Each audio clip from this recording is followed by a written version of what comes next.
Um bom dia a todos os amados que estão assistindo, aqueles que vão vir depois. Desejo a você um ótimo domingo, hoje dia 5 de abril, agora 9h30 da manhã. E nós temos mais uma vez o privilégio de estarmos aqui juntos para podermos fazer a leitura da Palavra de Deus, nesse devocional e ver o que Deus tem para nós. Vamos orar, pedindo as bênçãos do Senhor sobre o nosso tempo, sobre a leitura, que em tudo Ele venha abençoar os nossos corações. Vamos orar.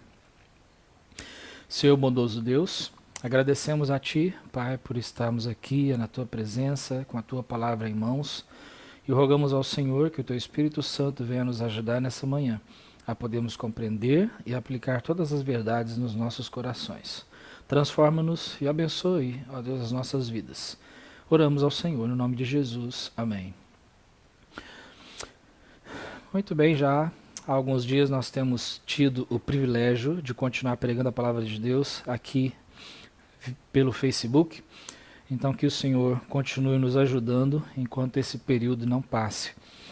Esse período que nós estamos vivendo. E nessa manhã eu gostaria de ser breve, mas de mostrar alguma coisa na palavra de Deus que venha nos abençoar os nossos corações.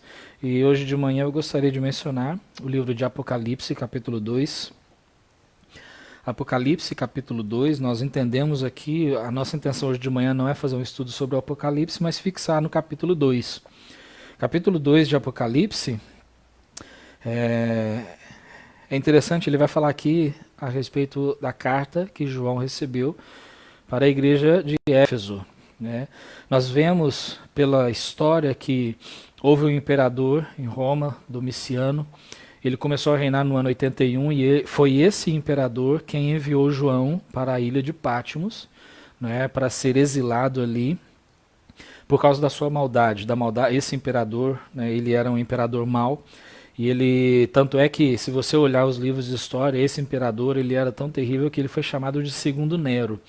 E nós vemos pela história como foi a trajetória de Nero. Não quero mencionar fatos aqui, mas se você pesquisar você vai ver que foi um homem terrível. E Domiciano também. E tanto é que esse imperador foi o único imperador que ele aclamou para si mesmo o título de Deus. Ele se autoproclamou Deus. Então ele enviou João na ilha de Patmos. E João, quando ele, de repente, ele pensou que tudo estava acabado, que ele ficaria ali durante toda a sua vida naquela ilha, Deus, ele abre as janelas do céu e ele passa algumas visões do final dos tempos para João, que é o livro de Apocalipse. E aí nós vemos aqui que ele recebeu também uma visão de algumas cartas, cartas endereçadas a 7 igrejas. E aí nós vemos aqui no capítulo 2, versículos 1 a 7, que é uma boa, dá para fazer uma boa aplicação para nós, para as nossas vidas. E eu vou ler, então, diz assim: Escreve ao anjo da igreja de Éfeso: Isto diz aquele que tem na sua destra as 7 estrelas, que anda no meio dos 7 castiçais de ouro.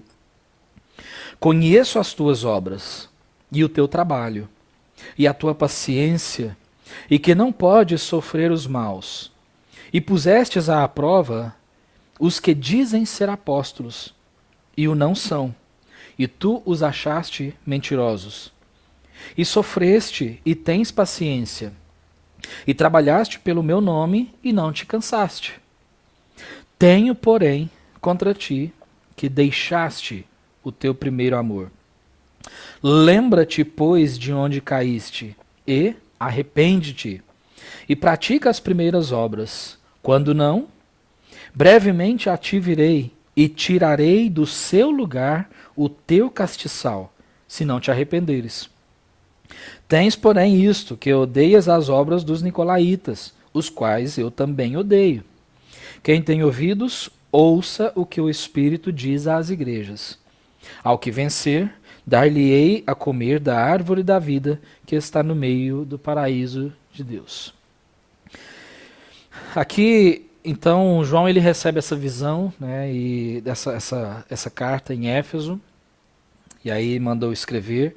Então, Nós vemos aqui, ele começa dizendo aqui, né, Jesus ele diz aqui, isto diz aquele que tem na sua destra as 7 estrelas, que anda no meio dos 7 castiçais de ouro. Para entendermos melhor esse versículo, nós devemos voltar ao versículo anterior, que disse no versículo 20 do capítulo 1, o mistério das 7 estrelas, que viste na minha destra, e dos 7 castiçais de ouro. As 7 estrelas são os anjos das 7 igrejas. E os 7 castiçais que viste são as 7 igrejas. Aqui Jesus ele se coloca como sendo aquele que anda no meio da igreja, né, dos castiçais. Então nós entendemos aqui, ele diz, escreve ao anjo da igreja. Ao anjo da igreja, a maioria dos teólogos eles acreditam aqui, eles entendem aqui como sendo os pastores das igrejas. Então se for essa a linha verdadeira, então aqui Jesus está dizendo, olha, escreve ao pastor da igreja de Éfeso, né, e aí manda a carta para ele. Quando nós entendemos um pouco a respeito da cidade de Éfeso, nós podemos compreender melhor a respeito dessa carta, né? Então, Éfeso ela era uma das maiores cidades daquela época, da Ásia Menor, né, da região chamada Ásia Menor. Hoje nós entendemos Ásia como sendo, né, China, Coreia e etc. Mas Ásia Menor é a região da Turquia. Quando você pega o Oriente Médio e a Europa, então aquela região ali, naquele meados ali, né, na Turquia, por ali era chamada de Ásia Menor. E Éfeso era uma das principais cidades ali.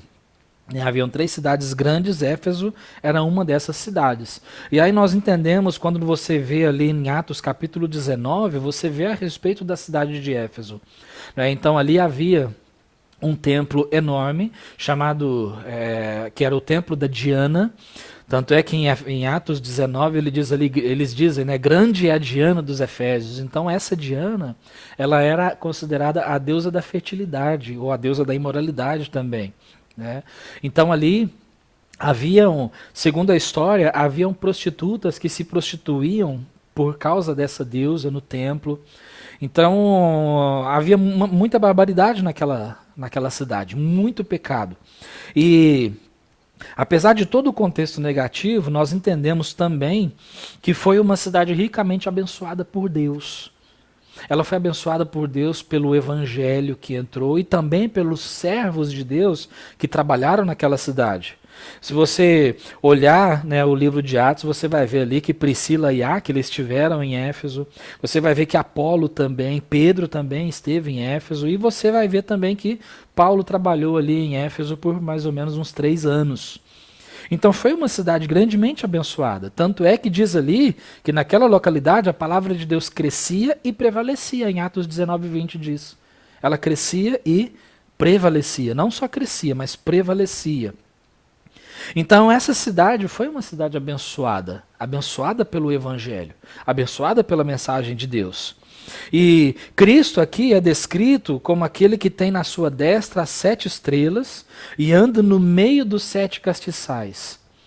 Então Jesus aqui ele traz uma mensagem, ele passando pelo meio dessas igrejas,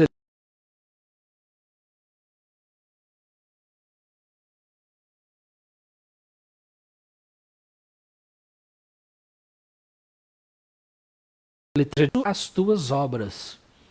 Conheço as suas obras, porque o nosso Senhor Jesus, ele sendo onisciente, ele conhece as nossas obras no nosso coração. E assim era o caso daquela igreja. E aí ele fala ali que no versículo 2, e o teu trabalho e a tua paciência, que não pode sofrer os maus, pusestes à prova os que dizem ser apóstolos e não são, e vocês viram que eles eram mentirosos. Então haviam qualidades nessa igreja, que eram qualidades interessantes. Eles reconheciam o falso evangelho, né? Eles reconheciam aqueles que se diziam ser apóstolos e não são, como existem nos dias de hoje pessoas que se dizem ser apóstolos, mas eles não são. E olha, meu querido, eu posso colocar em mim mesmo qualquer título, mas isso não significa que eu seja aquilo pelo qual me intitulei. Nós entendemos pela palavra de Deus que apóstolos só naquele tempo. Haviam certos critérios para que uma pessoa pudesse ser chamada de apóstolo. E um desses critérios, um dos principais critérios, É o fato de ter sido uma testemunha ocular da ressurreição de Cristo. Ter visto o Senhor Jesus Cristo ressuscitado. Então esse era um critério para ser chamado de apóstolo. Então daí, já passando esse filtro, já retira todas aquelas pessoas que têm se chamado apóstolos nos dias de hoje, né? Então ele diz ali também a respeito do seu trabalho dedicado. Ele fala a respeito da sua intolerância à imoralidade, porque no versículo 6 ele disse que eles odiavam as obras dos nicolaítas. Agora, os nicolaítas, a palavra de Deus não fala muito a respeito disso, mas quando nós estudamos a história, era um grupo de pessoas que eles adoravam a imoralidade. A imoralidade, a poligamia. Então eles pregavam o pecado. E eles odiavam essas pessoas, esse grupo, né, por causa dos seus pecados. Mas então, é interessante que, apesar de todas essas qualidades, nós entendemos aqui que havia uma queixa. Jesus, ele tinha uma queixa. Apesar deles terem abraçado o evangelho no passado, numa determinada época da história, aconteceu ali, houve uma queixa, uma ameaça da parte de Deus. Que nós vemos ali que, se eles não se arrependessem, se não houvesse um arrependimento verdadeiro, o castiçal, ou em outras traduções dizem candeeiro, o candeeiro seria retirado. Agora, o que significa isso? O candeeiro seria retirado. Então, não significa perda de salvação. Não é isso que o texto está dizendo. Mas para que serve um candeeiro? O que é um candeeiro? Um castiçal serve para quê? É uma luz e serve para iluminar, para mostrar o caminho. A função da igreja é mostrar o caminho.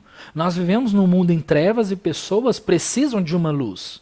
E a função da igreja é mostrar essa luz, que é o Senhor Jesus Cristo. É mostrar o caminho.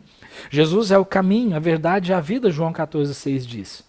Então essa é a função da igreja, ser luz. Encontramos esse princípio ensinado pelo Senhor Jesus Cristo. Em Mateus capítulo 5, no versículo 14, Jesus disse para nós: vós sois a luz do mundo. Vós sois a luz do mundo. E aí ele disse que não se pode esconder uma cidade edificada sobre um monte. Mesmo que uma cidade seja edificada em cima do monte, ela não pode ser escondida. Ali ela vai se mostrar para todos aqueles que estão embaixo. Aí ele disse no versículo 15, nem se acende a candeia. O que é candeia? Candeeiro, castiçal. Nem se acende a candeia e se coloca debaixo do alqueire. Alqueire, o que significa isso? Alqueire é um vaso para medir, daquela época, um vaso para medir grãos. Então não se coloca essa luz debaixo do vaso, mas no velador. Velador era o lugar, o suporte alto onde era colocado aquele candeeiro. E assim ilumina todos aqueles que estão na casa. Por quê? Essa é a função da igreja.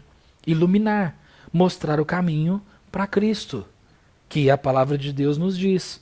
Mas a queixa que o Senhor faz aqui é o fato de eles terem abandonado o seu primeiro amor. Abandonado o seu primeiro amor. E se não houvesse abandono de pecados, arrependimento e retorno a esse primeiro amor, então ele diz aqui que essa luz, esse castiçal vai ser tirado. Em outras palavras, então ele está dizendo que se não houvesse esse arrependimento e esse retorno ao primeiro amor, aquela igreja haveria de parar de iluminar, haveria de parar de testificar, haveria de parar de servir a Cristo. Então, por isso ele dá essas orientações, para que eles voltassem ao seu primeiro amor.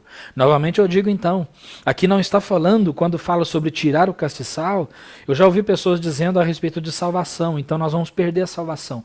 Não está falando de perda de salvação, mas está falando de testemunho. Aquela pessoa que não serve a Cristo, que não ama a Cristo, aquela pessoa que ainda que não tem mais o seu primeiro amor, ele deixa de testemunhar. Então é isso que o texto está dizendo. Então, não seria mais usada para a missão de testemunhar de Cristo às demais cidades, às nações. Sem o primeiro amor não haveria testemunho. E isso se aplica perfeitamente a nós. Perfeitamente a nós. Então, quando se lê primeiro amor, ou quando se fala sobre primeiro amor, o que normalmente vem na nossa mente é aquele pensamento assim, da primeira pessoa que eu amei de verdade. Normalmente, primeiro amor é isso que vem na nossa mente. Aquela pessoa a qual eu amei de verdade. A primeira pessoa que eu coloquei o meu amor sincero sobre ela. Mas não é isso também. Primeiro amor não significa isso. A palavra primeiro, quando você lê aqui, deixaste o teu primeiro amor. A palavra primeiro aqui no grego, que é a língua original aqui, em que foi escrito o Novo Testamento, é a palavra protos, que significa lugar principal, lugar de honra, lugar mais importante. E foi justamente isso que eles deixaram, que eles tiraram o Senhor Jesus Cristo do lugar mais importante da vida deles. Então foi isso, essa era a queixa. Essa palavra primeiro amor, que significa primeiro, significa lugar mais importante, lugar de honra, né, o maior, é a mesma palavra utilizada na parábola do filho pródigo. Lembra a parábola do filho pródigo? O que significa pródigo? Pródigo significa aquela pessoa esbanjadora, aquela pessoa gastona, que dissipa os seus bens. Então, quando diz ali que o filho saiu e dissipou todos os seus bens, a herança que ele havia recebido, aí quando ele retornou para casa, o pai daquele filho, ele disse, olha, traze a melhor roupa e veste nele. Trazei a melhor roupa e veste nele. Então, quando ele diz melhor, é a mesma palavra utilizada aqui para primeiro. É a palavra protos. É a mesma palavra. Por quê? Naquela ocasião não era simplesmente a melhor roupa no sentido de a roupa mais bonita, a roupa... Não. Mas era a melhor roupa, a mais cara. Era a melhor roupa realmente que havia no armário, a roupa principal. Uma roupa de honra, que não era vestida em qualquer situação. A melhor. Então é justamente esse pensamento que Jesus está transmitindo aqui para eles. Jesus deixou de ocupar o maior lugar, o melhor lugar na vida deles. O lugar de honra naquela igreja. Irmãos, nós temos que prestar atenção nisso porque Jesus, ele precisa estar assentado no nosso trono, no trono da nossa vida. O nosso viver, o nosso coração, ele tem um trono. E ali ou Cristo está assentado ou nós estamos assentados. Então, ou nós saímos desse trono e deixamos o lugar para Cristo entrar, para Cristo sentar, ou nós permanecemos assentados naquele trono e deixamos Jesus de lado da nossa vida. E é justamente isso que, infelizmente, muitos cristãos têm feito no seu coração. Como que tem feito isso? Através de idolatria. Quando nós pensamos a respeito de idolatria, nós já pensamos logo naqueles que se curvam diante de imagens, que adoram as imagens. Não! Idolatria é justamente aquilo que ocupa o lugar de Deus. Isso é idolatria. E se eu posso recomendar um livro que fala muito a respeito disso, esse livro aqui, Ídolos do Coração, é um livro muito bom que fala sobre isso. Porque ele menciona aqui, embora eu não conheço, não tenho contato com a editora e muito menos com a autora, tá bom? Então não estou ganhando nada por isso. Mas é para ser uma bênção para você. Se você tem a oportunidade, leia o livro. Esse livro ele menciona a respeito das coisas que tomam o lugar na nossa vida, no nosso coração. O trono do nosso viver. E se há alguma coisa que ocupa o lugar que Cristo deve ocupar, isso é idolatria. E muitas pessoas têm dedicado a sua vida na idolatria. Pessoas têm idolatrado coisas e afazeres e deixado o Senhor Jesus Cristo em segundo plano, quando ele deveria ocupar o primeiro lugar. Então, primeiro amor não se refere à característica temporal, no sentido de, ele foi o meu primeiro, e aí depois o segundo, e o terceiro, e o quarto. Não, não é nesse sentido. Não é temporal, mas sim a característica qualitativa. Qual é a qualidade desse amor? Qual é a qualidade desse amor? Qual lugar esse amor ocupa na minha vida? Se eu for considerar ordem de importância, qual lugar Deus ocupa na minha vida? Então, primeiro amor quer dizer Jesus ocupando a melhor posição. a melhor posição, o lugar mais importante da minha vida. Isso é primeiro amor. É Jesus ocupando o lugar mais importante. E era justamente esse princípio que eles perderam. Jesus não era mais a coisa mais importante na vida deles. Jesus não era mais o Senhor na vida deles. Eles perderam. Então ele disse: deixaste o teu primeiro amor. Deixaste. Quando nós usamos essa palavra deixaste, deixar no grego é afirme, que significa, traduzido literalmente, ele significa mandar embora. Deixar ir embora. Não guardar mais. Partir deixando algo de lado. Deixar de lado ou negligenciar. Em outras palavras, desprezar. Desprezar. Quando nós pegamos essas origens das palavras e no original e pegamos a tradução literal, é muito interessante porque nós vemos o que realmente foi escrito. Quando a palavra de Deus foi traduzida para o português, muitas e muitas palavras perderam o sentido original, o sentido exato da palavra. Que é esse sentido que nós entendemos, então, desprezar. Eles não simplesmente deixaram o primeiro amor, mas eles desprezaram o seu primeiro amor. Desprezaram. Deixaram de lado. Não é? Então, nosso Senhor Jesus Cristo, ele disse que o maior mandamento qual é? Você se lembra?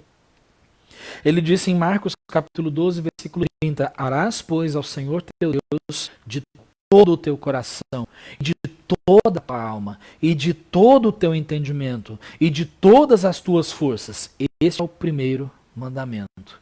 Então não somente no coração, mas na nossa alma, no nosso entendimento e com as nossas forças. Então isso significa o quê? O nosso coração, o nosso íntimo e também os nossos afazeres, com as nossas forças, com aquilo em que nós empregamos as nossas forças. Porque é assim que nós demonstramos o amor a Cristo. Se a gente dizer que ama, isso é fácil demais, qualquer pessoa pode dizer eu amo.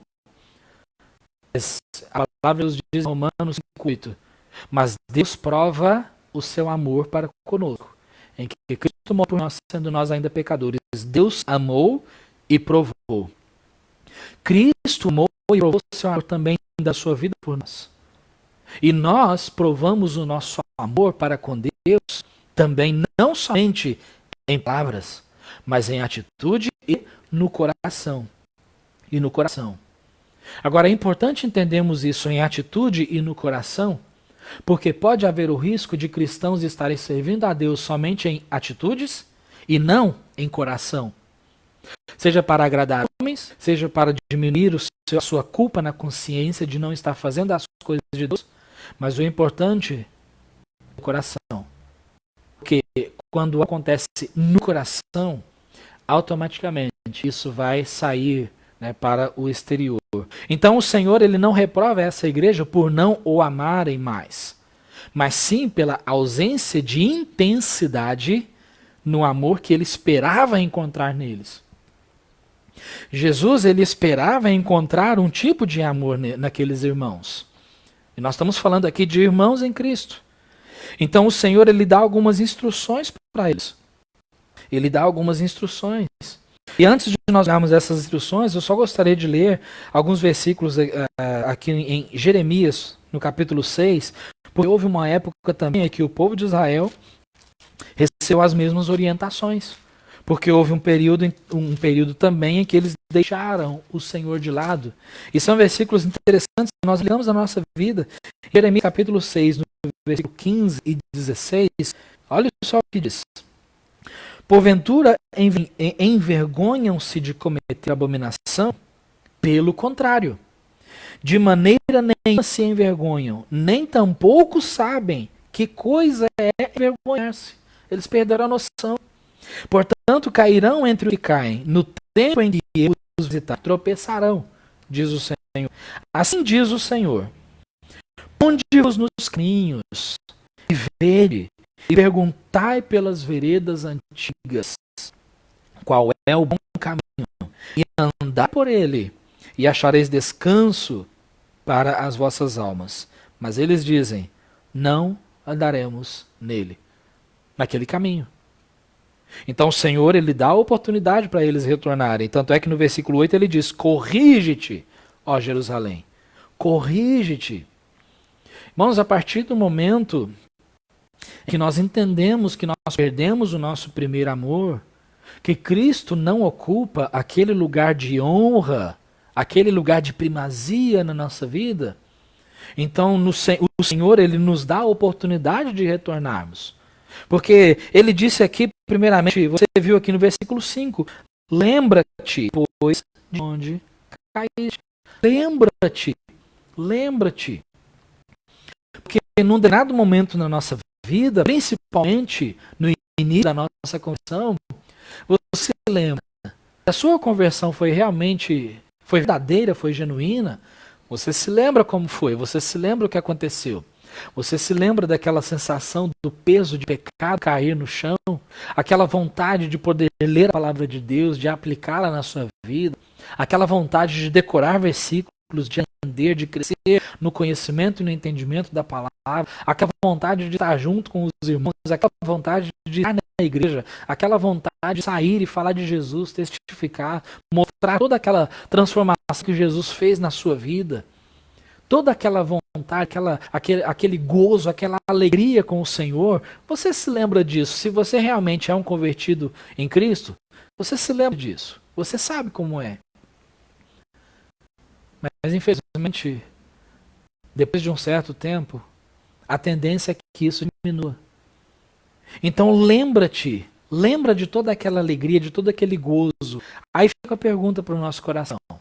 Nós temos a mesma alegria hoje? Nós sentimos o mesmo gozo hoje? Nós sentimos a mesma sede, o mesmo anseio pela palavra de Deus hoje? Nós sentimos o mesmo anseio por Jesus hoje, de buscar ao Senhor, seja de madrugada, seja de manhã, seja à noite, durante os afazeres do dia, mas buscar ao Senhor? Nós sentimos o mesmo desejo? Nós sentimos o mesmo desejo de sair e testificar de Cristo? De mostrar para outras pessoas o caminho que nós achamos? Então, se isso diminui, é porque perdemos o primeiro amor. Jesus já não ocupa mais aquele lugar que ele ocupava no começo.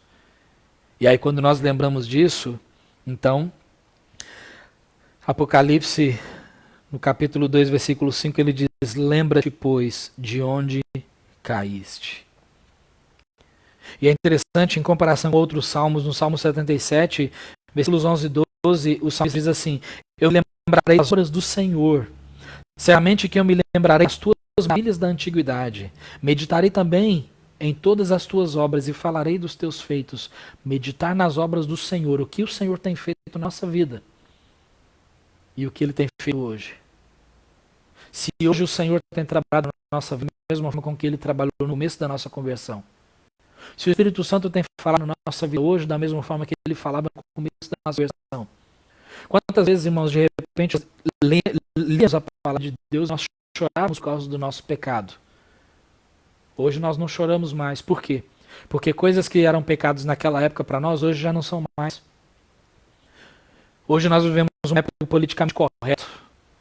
Nós não podemos falar sobre pecado. Muitos de nós cauterizamos a nossa consciência. Coisas que nós achávamos há anos atrás, hoje já não é tão erradas. Por quê? Porque nós temos a nossa consciência cauterizada. Mas ele diz: lembra-te de onde caíste. E aí depois a segunda ordem que ele dá é: arrepende-te. Arrepende-te. Então chega um momento na nossa vida que, quando nós entendemos que nós perdemos tudo aquilo que nós tínhamos, não resta outra escolha a não ser arrependimento. E arrependimento é mudança de vida. Mudança de vida, mudança de rumo, mudança de caminho. O arrependimento sempre resulta em mudança de vida. Em 2 Coríntios 7,10 diz que a tristeza segundo o mundo, aliás, a tristeza segundo Deus opera arrependimento para a salvação. Mas a tristeza segundo o mundo opera a morte. Então está falando a respeito de arrependimento verdadeiro e simplesmente remorso. Então o remorso, ou seja, aquela consciência pesada de que algo não vai bem, isso transforma a vida. O arrependimento verdadeiro, sim. Então quando nós entendemos Jesus não ocupa mais aquele lugar que ele ocupava na minha vida. Isso nos traz ao arrependimento, a busca pelo Senhor. E aí, havendo o arrependimento, nós podemos ver aqui a outra instrução que ele diz. Então, lembra-te, pois, de onde caíste e arrepende-te e pratica as primeiras obras. Volta a praticar as mesmas obras que você fazia lá naquela época. É isso que ele está dizendo. Pratica as primeiras obras. Volta a praticar. Então, essas instruções aqui se aplicam para nós, irmãos. Se aplicam para nós. Quantas pessoas nós encontramos que há anos atrás serviam ao Senhor de uma forma melhor? Eram firmes na obra do Senhor. Eram firmes em todos os caminhos de Deus. Eram firmes no congregar com os irmãos. Eram firmes na leitura e no estudo da palavra. Eram firmes na oração. Eram firmes em servir ao Senhor com todo o seu coração. Eram firmes em testificar de Cristo. Hoje já não temos a mesma firmeza. O que tem acontecido? Então, quando nós lembramos daquela época, nós lembramos de que algo está faltando. E aí nós nos arrependemos. Então, isso nos traz as obras. Pratica as primeiras obras. Simplesmente palavras não valem nada. Palavras não valem nada. O que vale são as obras. Então, nós encontramos aqui essas orientações importantes, importantíssimas. E aí nós vemos aqui, então, para finalizar, ele diz, então, pratica as primeiras obras. E aí ele diz, quando não, ou se isso não acontecer, brevemente ativarei e tirarei do seu lugar o teu castiçal, se não te arrependeres. Você vai perder o teu testemunho, é isso que ele está dizendo. Aquela luz que a igreja deve brilhar, aquela luz que a igreja deve resplandecer, não haverá mais. Não haverá mais aquela luz. Quando sentimos tudo isso, irmãos, isso nos traz a volta às primeiras obras. Praticar as primeiras obras. Versículos interessantes que dizem em Tiago capítulo 4 a respeito disso. E eu quero deixar para finalizar aqui com os irmãos, que diz assim. Tiago capítulo 4, versículo 8. Chegai-vos a Deus, e Ele se chegará a vós. Alimpai as mãos, pecadores. E vós, de duplo ânimo, purificai os corações. Senti as vossas misérias, lamentai e chorai. Converta-se o vosso riso em pranto, e o vosso gozo em tristeza. Humilhai-vos perante o Senhor, e Ele vos exaltará.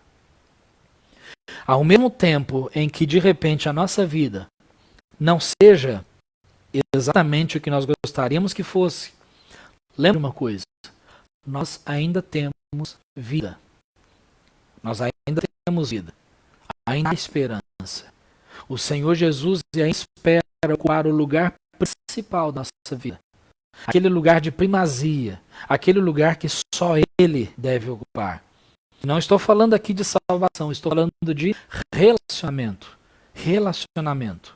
Quando Jesus ocupa o melhor lugar, o maior lugar, o lugar principal da nossa vida, nós queremos relacionamento com Ele. Nós queremos nos relacionar. Então, como novos convertidos, Deus colocou esse desejo em nós. Nós passamos a ser diferentes. O Espírito Santo transforma a nossa vida. Fazíamos vigílias de oração. Nós fazíamos tantas outras coisas que caíram no esquecimento. Nós jejuávamos. Hoje o jejum caiu no esquecimento. Na data de hoje, muitos cristãos aí ao redor do nosso país estão jejuando. Jejum caiu no esquecimento. Mas, infelizmente, a maioria dos cristãos mudaram com o tempo. Mudaram com o tempo. Então, meu amado, o candeeiro serve para iluminar. Para iluminar. A sua luz tem brilhado. Jesus ocupa o lugar principal. Quando nós estudamos a história, e aí você estuda a respeito do que aconteceu com a cidade de Éfeso, com a igreja em Éfeso, não existe mais. Tudo ruínas, eles realmente deixaram de iluminar. O candeeiro foi tirado. E o que nós esperamos é que a realidade das nossas igrejas não seja essa, mas que as nossas igrejas continuem iluminando, buscando ao Senhor, da sua palavra, se relacionando com o corpo de Cristo, uns com os outros. Isso é iluminar. Que a igreja não pare, porque essa é a igreja. Amém? Então que Deus abençoe essa palavra no seu coração. Deus abençoe o seu domingo. E hoje à noite nós vamos nos encontrar novamente às 19h30 da noite. Então, vamos orar. Vamos agradecer ao Senhor pela palavra que Ele tem nos dado e rogar ao Senhor que Jesus realmente ocupe o melhor lugar da nossa vida. Oremos. Senhor, que Deus, nós te agradecemos pela tua palavra que foi lida nessa manhã. E rogamos ao Senhor, Pai, que o Senhor esteja sondando os nossos corações, como diz o Salmo 139. Vê se há em nós algum caminho, guia-nos pelo caminho eterno. Ajude-nos, Pai. Mostra para nós se Cristo realmente não ocupa o verdadeiro lugar, o melhor, o maior lugar na nossa vida. Que eu traga-nos ao arrependimento e nos ajude, Senhor, a entregar a Jesus Cristo novamente o trono do nosso viver. Não para salvação, mas para consagração. É o que nós oramos. Em nome de Jesus. Amém. Deus te abençoe. Tenha um ótimo domingo em família.